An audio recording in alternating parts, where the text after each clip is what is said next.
ప్రియమైన సహోదరి సహోదరులారా, మీకు శుభవార్త. 2025 సంవత్సరంలో మొత్తం 365 అంశాలను మీతో పంచుకోబోతున్నాము. జనవరి 1వ తేదీ నుండి ప్రతిరోజు ఒక అంశము మరియు దానికి సంబంధించిన వాక్యమును పంచుకుంటాము. దయచేసి ఆ వాక్యములను వినండి, ధ్యానించండి మరియు ఆశీర్వదించబడండి. దయచేసి సబ్స్క్రైబ్ చేయండి మరియు మీ స్నేహితులతో పంచుకోండి. ధన్యవాదాలు.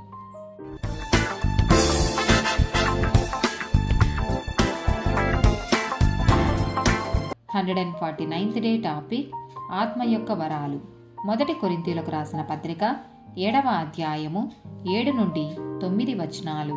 అయినను ఒకడొక విధమునను మరి ఒక విధమునను ప్రతి మనుష్యుడు తనకున్న కృపావరమును దేవుని వలన పొందియున్నాడు.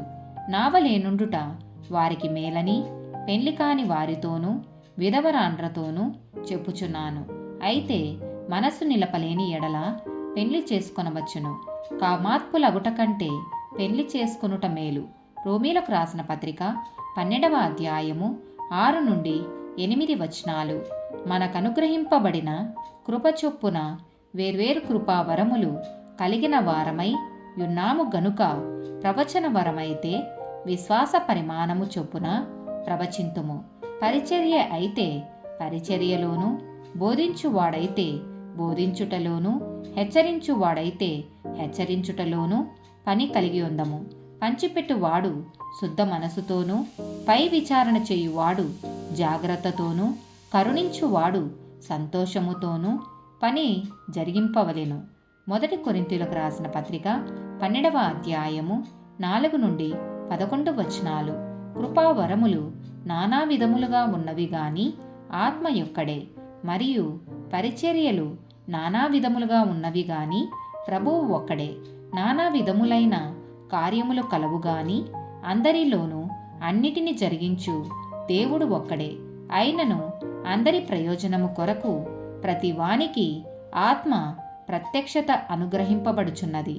ఏలయనగా ఒకనికి ఆత్మ మూలముగా బుద్ధి వాక్యమును, మరి ఒకనికి ఆ ఆత్మ ననుసరించిన జ్ఞానవాక్యమును, మరి ఒకనికి ఆ ఆత్మ వలననే విశ్వాసమును, మరి ఒకనికి ఆ ఒక్క ఆత్మ వలననే స్వస్థపరచు వరములను, మరి ఒకనికి అద్భుత కార్యములను చేయు శక్తియు, మరి ఒకనికి ప్రవచన వరమును, మరి ఒకనికి ఆత్మల వివేచనయు, మరి ఒకనికి నానావిధ భాషలను, మరి ఒకనికి భాషల అర్థము చెప్పు శక్తియు అనుగ్రహింపబడి ఉన్నవి.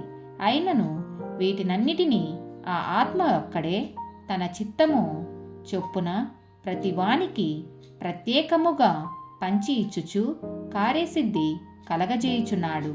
1 కొరింథీయులకు రాసిన పత్రిక 14వ అధ్యాయము 12వ వచనము. మీరు ఆత్మ సంబంధమైన వరముల విషయమై ఆసక్తి గలవారు గనుక సంఘమునకు క్షేమాభివృద్ధి కలుగు నిమిత్తము అవి మీకు విస్తరించినట్లు ప్రయత్నము చేయుడి. ఎఫెసీయులకు రాసిన పత్రిక 4వ అధ్యాయము 11 నుండి 13 వచనాలు. మనమందరము విశ్వాస విషయములోను, దేవుని కుమారుని గూర్చిన జ్ఞాన విషయములోను ఏకత్వము పొంది సంపూర్ణ పురుషుల మగు వరకు, అనగా క్రీస్తునకు కలిగిన సంపూర్ణతకు సమానమైన సంపూర్ణత కలవారమగు వరకు ఆయన ఇలాగూ నియమించెను. పరిశుద్ధులు సంపూర్ణులగునట్లు క్రీస్తు శరీరము క్షేమాభివృద్ధి చెందుటకును, పరిచర్య ధర్మము జరుగుటకును ఆయన కొందరిని అపోస్తలులుగాను, కొందరిని ప్రవక్తలనుగాను, కొందరిని సువార్తికులుగాను, కొందరిని కాపరులనుగాను, ఉపదేశకులనుగాను నియమించెను. అపోస్తల కార్యములు 19వ అధ్యాయము 6వ వచనము. తరువాత పౌలు వారి మీద చేతులుంచగా పరిశుద్ధాత్మ వారి మీదికి వచ్చెను. అప్పుడు వారు భాషలతో మాట్లాడుటకును ప్రవచించుటకును మొదలుపెట్టిరి. ఆమేన్.